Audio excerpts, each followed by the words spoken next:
Episode 1 menayangkan seorang pria yang berpakaian serba hitam yang menyaksikan sebuah gedung roboh.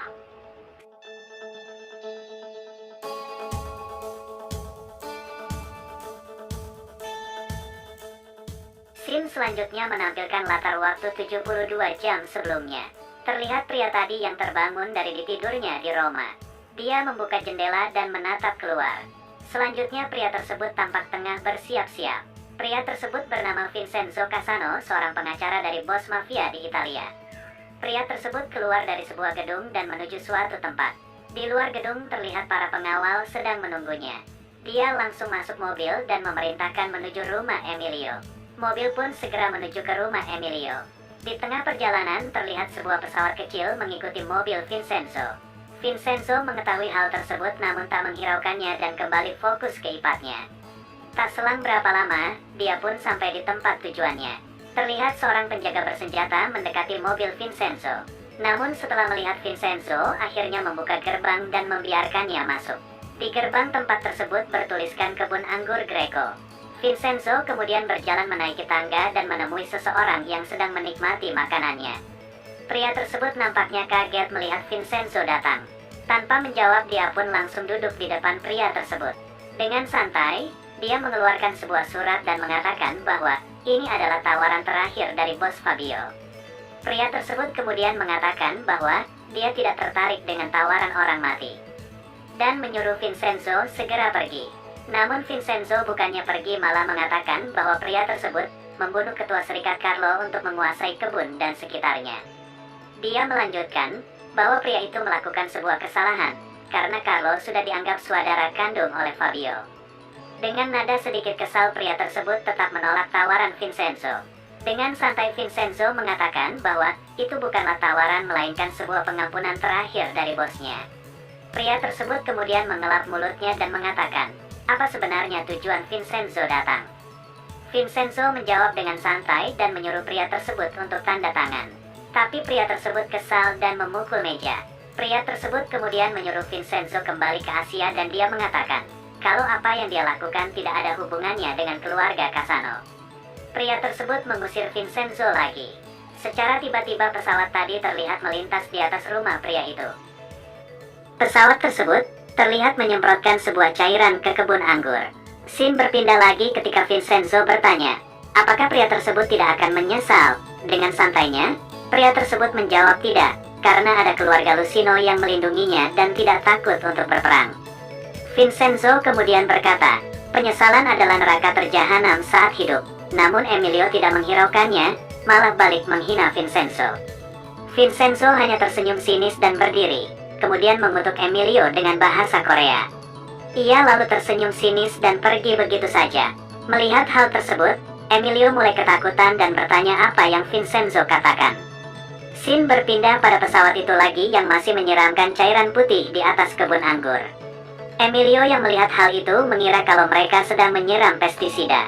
Dia nampak kebingungan dengan hal itu, sampai akhirnya pesawat itu lewat dan menyiramnya juga. Emilio mencium bau cairan itu dan menyadari bahwa itu bukan pestisida melainkan bensin. Sementara itu terlihat Vincenzo yang berjalan dengan santai sambil melemparkan korek api yang menyala. Api pun menyebar dengan cepat dan melahap seluruh kebun anggur. Emilio nampak kepanikan melihat hal tersebut dan menyuruh pengawalnya melakukan sesuatu.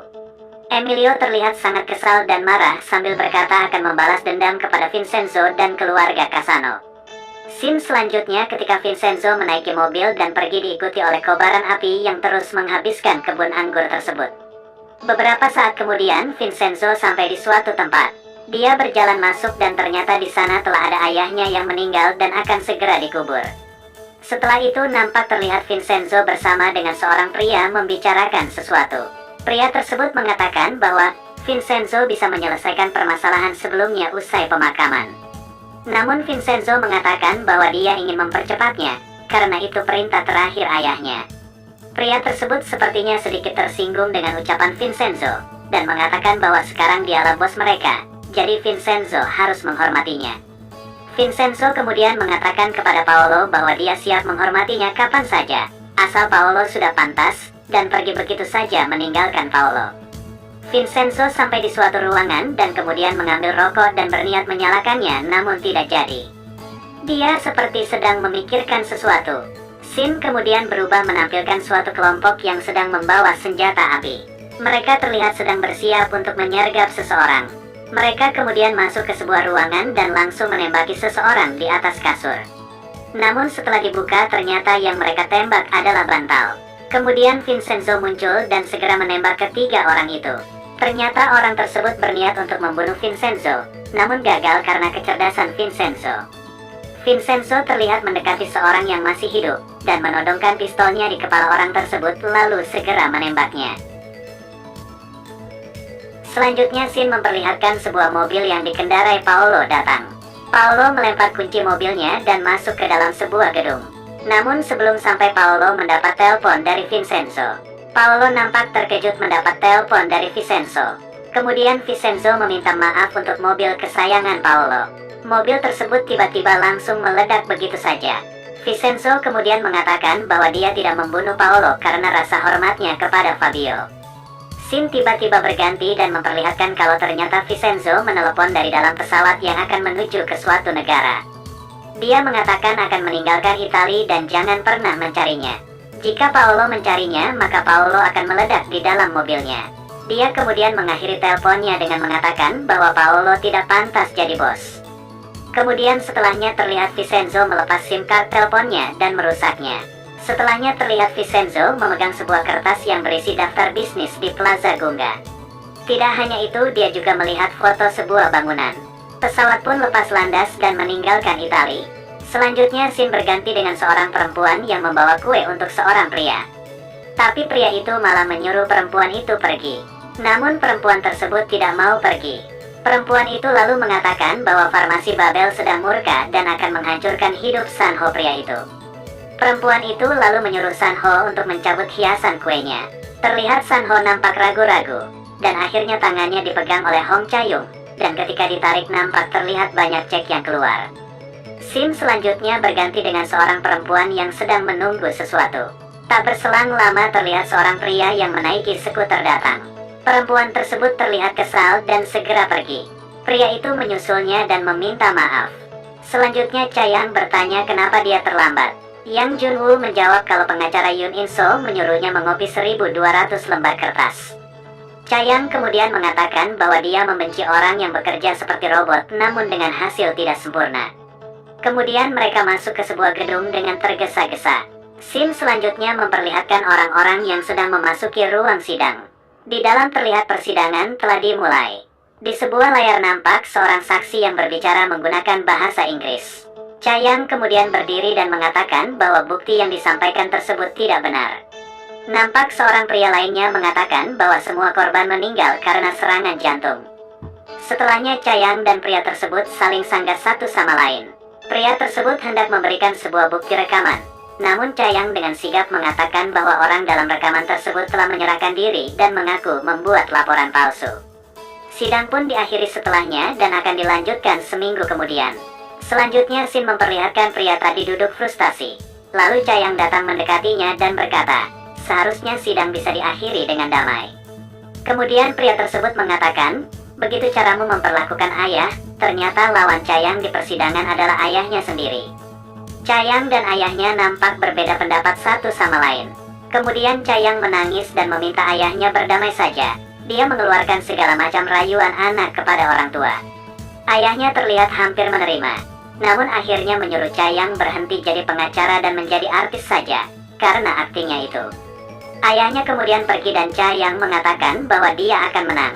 Ayahnya berbalik dan mengatakan lihat saja sampai akhir. Scene selanjutnya memperlihatkan Vincenzo yang telah tiba di Korea namun tiba-tiba di-stop oleh petugas yang sedang mencari buronan. Petugas tersebut lalu meminta kartu identitas Vincenzo. Dengan menghela nafas Vincenzo memberikan paspornya. Petugas langsung terkejut setelah mengetahui bahwa Vincenzo orang Italia Korea dan meminta maaf kepadanya. Sebelum paspornya dikembalikan, petugas itu tertawa melihat nama Vincenzo. Vincenzo kemudian pergi. Dalam perjalanannya Vincenzo terdengar menelepon seseorang. Tak lama setelahnya ada seorang supir taksi yang menghampirinya dan menawarkan untuk menggunakan jasanya saja. Vincenzo kemudian setuju dan pergi ke Gungadong. Di tengah perjalanan, Vincenzo meminum air yang disediakan di dalam taksi. Supir taksi menyetel musik di dalam taksi, namun Vincenzo memilih saluran berita. Dalam saluran berita tersebut terdengar ada penipuan berkedok sopir taksi palsu. Tak berselang lama, Vincenzo pun tak sadarkan diri. Setelah mengetahui hal tersebut, sopir taksi tertawa kencang. Scene selanjutnya memperlihatkan kehebohan yang terjadi di Badan Intelijen Keamanan Internasional. Banyak kasus yang terjadi pada saat itu. Selanjutnya terlihat sebuah ruangan tim penanggulangan kejahatan Italia. Seseorang terlihat di sana dan mendapatkan pemberitahuan tentang mafia yang datang ke Korea. Kemudian dia melaporkan kepada atasannya, namun tidak mendapatkan jawaban yang serius tentang ini. Atasannya malah bersikap santai dan mengatakan bahwa Vincenzo mungkin hanya berlibur. Scene selanjutnya kembali memperlihatkan Hong Cha-yang yang terlihat bersemangat. Banyak yang memberinya selamat, lalu dia menuju ruangannya, dan lanjut berjoget konyol karena dia berhasil. Ketika dia sedang menikmati tariannya, tiba-tiba ada seorang pria yang datang dan langsung berjoget seperti Hong Cha-yang. Hong Cha-yang terlihat kaget. Pria tersebut mengatakan bahwa dia harusnya bersikap lebih baik kepada ayahnya. Namun Cha-yang membalas, kalau dia bukan ayahnya melainkan seorang jaksa penuntut. Cha-yang bahkan mengatakan kalau dia akan mengakhiri pada sidang berikutnya. Pria tersebut kemudian setuju. Pria tersebut kemudian mengatakan kalau Cha-yang boleh pulang lebih cepat dan mengatakan kalau ada bonus yang masuk dalam rekeningnya. Dengan sigap Hong Cha-yang mengeluarkan keahliannya menangis terharu, sehingga membuat pria tersebut tersentuh. Pria tersebut kemudian mengatakan kepada Cha-yang untuk memakai uang tersebut untuk bersenang-senang. Kemudian Cha-yang langsung mengecek rekeningnya. Scene selanjutnya kembali kepada Vincenzo yang terlihat sudah duduk di bawah samping pintu belakang mobil. Selanjutnya dua orang perampok terlihat membongkar barang Vincenzo dan mengambil uang dan arlojinya. Tak lama Vincenzo kemudian terbangun dan bertanya siapa orang-orang itu. Orang tersebut kemudian bangun dan tertawa lalu menyerang Vincenzo. Setelahnya Vincenzo terlihat terbaring di atas tanah dengan tak berdaya. Dia terbangun di tanah lapang dan menyadari kalau dia telah dirampok secara keji. Vincenzo terlihat sangat kesal dan bersumpah akan membunuh para perampok itu. Di tengah ocehannya itu ada seekor anjing yang menggonggongnya. Dia kemudian mengambil uang sisa perampok dan pergi dengan kesalnya. Scene kemudian berlanjut dengan Vincenzo yang terlihat meratapi nasibnya dengan uang 50.000 won di stasiun bis. Dia lalu berdiri dan bersumpah serapah lagi sehingga membuat semua orang di sekitarnya kaget dan pergi. Setelahnya terlihat Vincenzo di dalam bis. Namun orang-orang masih terlihat takut dengannya. Kemudian ada seorang ibu-ibu yang memberinya tisu basah dan menyuruhnya mengelap pipinya yang kotor. Tak lama setelah itu, akhirnya dia sampai di Plaza Gungadong. Setelah itu terlihat scene berubah menjadi waktu 5 tahun yang lalu. Vincenzo terlihat berbicara dengan seseorang. Pria tersebut terlihat orang dari Tiongkok yang ingin menyembunyikan emasnya. Orang tersebut meminta saran dari Vincenzo untuk menyembunyikan emas di Korea. Vincenzo kemudian menyarankan untuk membeli sebuah gedung usang di Korea, dan kemudian membuat sebuah perusahaan palsu lalu membuat sebuah ruangan di basement. Lalu pindahkan emas sedikit demi sedikit, dan kunci dengan sistem biometrik yang hanya pria tersebut yang bisa membukanya.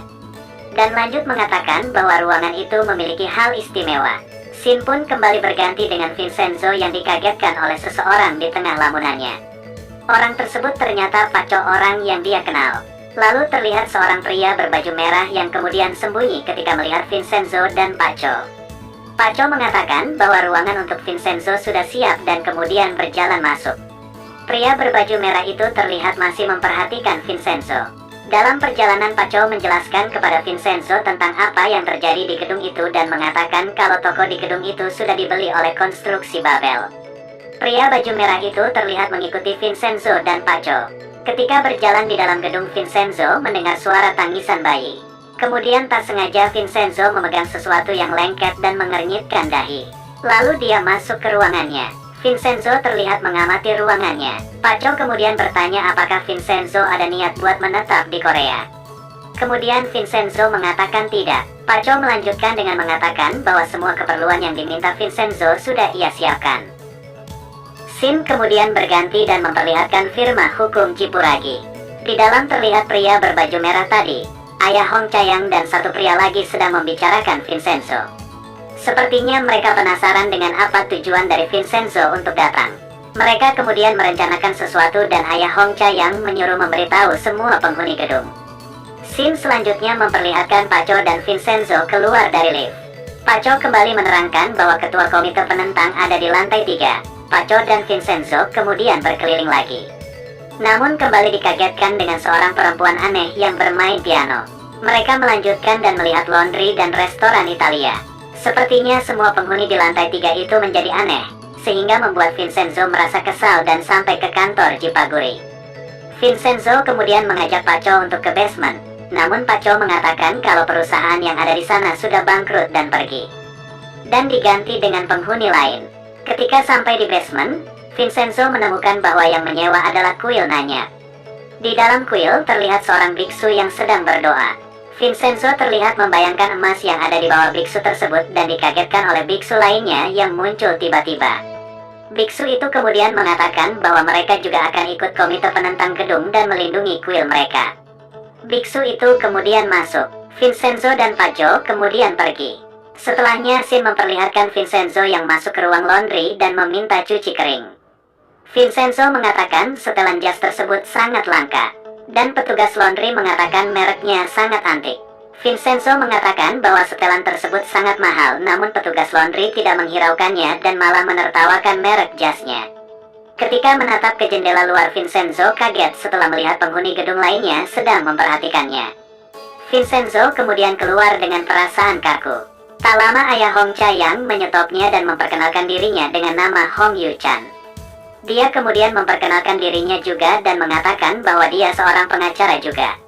Penghuni gedung lain terdengar bisik-bisik setelah Vincenzo menyebut namanya. Vincenzo kemudian melanjutkan dengan mengatakan bahwa dia seorang pengacara dari Italia. Salah satu penghuni wanita mengatakan kalau Pak Beck juga pernah tinggal di Italia. Vincenzo kemudian berbicara dengan Pak Beck dalam bahasa Italia, tapi Pak Beck terlihat menjawab dengan ragu-ragu. Setelah itu Hong Yu-chan bertanya, jika Vincenzo seorang pengacara Italia, seharusnya dia tidak bisa melakukan aktivitas hukum di Korea. Vincenzo menjawab iya dan mengatakan kalau dia hanya datang untuk berkunjung dan memberi nasihat hukum. Kemudian Vincenzo mengatakan kalau dia berbeda dengan Pak Cho yang ingin menjual gedung, dan akan menjelaskan secara detail di rapat besok hari. Kemudian Vincenzo pergi. Selanjutnya memperlihatkan ketika Vincenzo mandi, namun tiba-tiba airnya mati kemudian hidup dan mati lagi kemudian jadi panas seolah-olah mempermainkannya. Kemudian dia mandi dengan menggunakan air panas karena putus asa. Di saat akan tidur, seekor burung mampir ke jendelanya dan mengganggunya. Vincenzo mengusir burung itu dan kembali masuk. Selanjutnya terlihat Vincenzo membuka sebuah amplop yang berisi tulisan toko baju Verita. Setelah dibuka ada sebuah kertas yang berisi tulisan Kementerian Hukum Penjara Wanita Chongju. Scene selanjutnya menampilkan persidangan seorang wanita yang menjadi terdakwa. Wanita tersebut bernama Oh Gyong-ja yang dituduh membunuh korbannya dan tak berkelakuan baik saat jadi asisten rumah tangga, dan sering dimarahi oleh Huan Dok-bi majikannya. Nampak Vincenzo melihat sidang tersebut dari kursi belakang.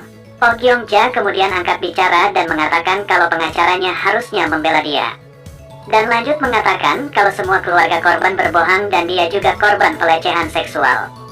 Dia kemudian berdiri dan berbicara lagi, namun hakim berkata bahwa dia tidak diizinkan berbicara sembarangan di persidangan. Ternyata scene tersebut adalah bayangan dari Vincenzo.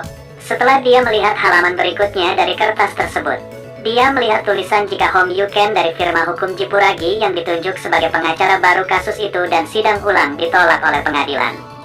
Vincenzo kemudian membuka dompetnya dan mengambil kartu nama pengacara Hong Yu-chan. Scene selanjutnya memperlihatkan seorang wanita yang sedang berjoget di ruang cuci, dan terdengar berita di TV menampilkan sidang kasus yang ditangani Hong Cha-yang terkait farmasi Babel. Di belakangnya terlihat dua orang pria yang berbicara sinis kepadanya. Lalu wanita itu menjawab kedua pria tersebut dan mengatakan kalau dia mendengar semuanya lalu mengancam pria tersebut. Wanita itu lalu meminta ponsel pria tersebut dan menghapus gambar dirinya. Tak lama terdengar suara mesin cuci dan wanita itu pergi, namun menyuruh para pria itu menunggu. Selanjutnya scene memperlihatkan restoran Italia bernama Ti Diamo Il. Terlihat Pak Beck pemilik restoran sedang bersih-bersih sambil bernyanyi lagi Italia. Ketika Pak Beck berbalik, dia terkaget melihat Vincenzo duduk di meja restorannya. Pak Beck kemudian menaruh sapunya dan memberikan air kepada Vincenzo. Vincenzo melihat menu dan memesan masakan paling enak di restoran itu. Tak lama Shin menampilkan Pabi menyajikan makanan di meja Vincenzo. Vincenzo nampak sumringah melihat makanannya. Dia mencicipi makanannya dan memuntahkannya lagi, lalu mengatakan kalau makanan itu terasa seperti makanan sisa dari tempat sampah. Kemudian Vincenzo mengeluarkan uang dari dompetnya dan mengatakan kalau Pak Beck adalah seorang penipu karena mengaku belajar masak di Italia. Kemudian dia pergi dan Pak Beck terlihat sangat gelisah dan malu. Selanjutnya Vincenzo terlihat sedang mengunjungi penjara wanita Chongju. Terlihat seorang wanita keluar dari penjara tersebut. Lalu Vincenzo pergi berbalik berjalan kaki. Di saat yang sama ternyata pengacara Hong Yu-chan datang dengan taksi ke penjara itu juga. Scene selanjutnya menampilkan pengacara Hong Yu-chan yang mengunjungi Gyeongja. Gyeongja mengatakan dilihat dari ekspresinya sepertinya pengacara Hong kalah lagi. Gyeong lalu mengatakan kalau pengacara Hong tidak perlu mengunjunginya setiap bulan karena orang mungkin berpikir dia suaminya. Hong Yu-chan berkata bilang saja begitu agar Hong Cha-yang punya ibu baru. Kemudian mereka berdua tertawa bersama. Gyeongja kemudian melanjutkan dengan mengatakan bahwa dia tidak ingin sidang ulang lagi, karena dia sudah nyaman hidup seperti itu. Selanjutnya Shin menampilkan Vincenzo yang keluar dari gedung dan telah ditunggu oleh Pak Cho. Pak Cho mengatakan tim investigasi Babel akan segera tiba.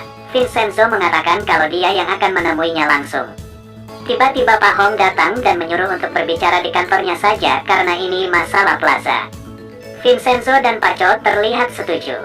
Selanjutnya terlihat Vincenzo sedang mengobrol dengan seorang pria perwakilan konstruksi Babel dan di sebelahnya ada Pak Cho. Vincenzo mengatakan bahwa kliennya ingin merobohkan gedung dan membangun gedung baru dengan mempertahankan para penghuni yang ada. Namun pria tersebut tetap tidak mau dan menawarkan harga yang lebih tinggi. Vincenzo terlihat tenang dan tidak merespon. Kemudian pria tersebut memukul meja dan mengatakan kalau Vincenzo akan menyesal jika terus menolak. Vincenzo mengatakan jika jangan pernah mengancamnya dan itu peringatan pertama dan terakhirnya. Selanjutnya skene memperlihatkan seluruh penghuni apartemen memasuki sebuah ruangan. Tak berselang lama nampak Hong Yu-chan, Vincenzo dan Pak Cho memasuki ruangan yang sama. Selanjutnya Vincenzo akan melakukan perjanjian besok dan meminta seluruh penghuni gedung untuk tanda tangan. Namun para penghuni apartemen nampak masih ragu-ragu dan memberikan beberapa pertanyaan untuk Vincenzo. Setelah melalui pembicaraan yang sedikit aneh, mereka akhirnya menyetujui dan mau tanda tangan. Dengan perjanjian mereka semua akan mendapat tempat tinggal kembali setelah gedung dibangun kembali. Setelah itu Vincenzo berbicara berdua dengan Yun-chan. Yun-chan berkata bahwa dia tidak bisa mempercayai Vincenzo 100% karena dia merasa seperti sedang dipermainkan. Selanjutnya Vincenzo berkata bukankah pekerjaannya dan Yun-chan sama. Namun Yun-chan berkata bahwa berbeda. Yun-chan melindungi orang, namun Vincenzo melindungi uang. Hong Yun-chan kemudian berkata lakukan saja apa yang Vincenzo inginkan, tidak usah berpura-pura di depannya. Selanjutnya Shin berganti dengan Pak Cho yang memasuki sebuah ruangan. Terlihat dia sedang mencari istri dan anaknya, namun tiba-tiba seseorang memukulnya dari belakang. Pak Cho kemudian terjatuh dan ternyata anak dan istrinya sudah diikat dan disekap. Ternyata orang-orang tersebut berasal dari konstruksi Babel. Orang tersebut memaksa Pak Cho untuk menandatangani surat penjualan Plaza Gunga. Shin kemudian berganti dengan pengacara Hong Cha-yang sedang menerima surat dari kantor hukum ayahnya. Setelah dibuka ternyata isinya adalah surat pemutusan hubungan keluarga. Hong Ka-yang nampak kesal dan menelpon ayahnya, namun ayahnya mematikan teleponnya. Hong Cha-yang terlihat amat kesal dan segera pergi. Shin berganti lagi dengan Pak Cho yang memegang surat penjualan Plaza Gunga yang telah ditandatangani. Kemudian orang-orang tersebut pergi dengan mengatakan kalau pembayaran sudah masuk ke rekening Pak Cho. Kemudian Shin memperlihatkan Hong Cha-yang yang mengunjungi kantor ayahnya dan bertanya apa maksud dari surat itu. Ayahnya menjawab dengan santai dan mengatakan untuk mengeluarkan Hong Cha-yang dari keluarga secara hukum. Namun dengan kesal Hong Cha-yang mengatakan bahwa itu tidak masuk akal, mengatakan bahwa sistem tersebut sudah dihapus, dan tertawa membaca isi surat tersebut. Selanjutnya Shin memperlihatkan Vincenzo yang marah-marah karena setelan jasnya rusak. Setelan jas Vincenzo menjadi kecil. Namun petugas laundry tidak merasa bersalah dengan apa yang dia lakukan dan mengatakan kalau bahan jas itu sangat murahan. Vincenzo kemudian mengatakan kalau dia harus membayar jasnya suatu hari nanti dan pergi begitu saja. Tiba-tiba ada sebuah suara yang memerintahkan seluruh penghuni Plaza Gunga untuk keluar. Setelahnya Vincenzo mendapat telepon dari Paco dan mengatakan kalau Paco tidak punya pilihan. Belum selesai Paco berbicara, tiba-tiba ada sebuah truk yang menabrak mobil Paco. Vincenzo terlihat kebingungan karena suara Paco terputus. Di sisi lain Hong Chayang masih sibuk dengan surat yang diberikan ayahnya. Menurutnya semua isi perjanjian tersebut tidak masuk akal dan merugikannya. Namun Hong Yu-chan tetap kekeh dengan surat tersebut. Ayah dan anak itu kemudian beradu mulut kembali atas pendapat mereka yang tidak pernah sama. Asisten Pak Hong terlihat kebingungan ketika melihat pertengkaran tersebut. Di tengah pertengkaran tersebut tiba-tiba pria berbaju merah datang dengan terburu-buru dan menyuruh Pak Hong keluar segera. Di luar Plaza Gungga terlihat seorang pria turun dari mobil putih dan memerintahkan anak buahnya untuk bekerja lebih cepat. Terlihat mereka menempelkan selebaran kertas di dinding. Kemudian Pak Hong membaca surat tersebut. Namun tiba-tiba pria tadi yang ternyata pimpinan dari An Company datang. Pria itu berkata kalau mulai hari ini gedung itu milik konstruksi Babel, lalu meminta penghuni untuk pergi dan nantinya akan diberikan kompensasi. Dia melanjutkan jika ada yang melawan dan tidak menuruti permintaan tersebut maka akan berhadapan dengan pengawalnya. Pria baju merah maju ke depan, dan ketika hampir dipukul dia terjatuh dengan sendirinya.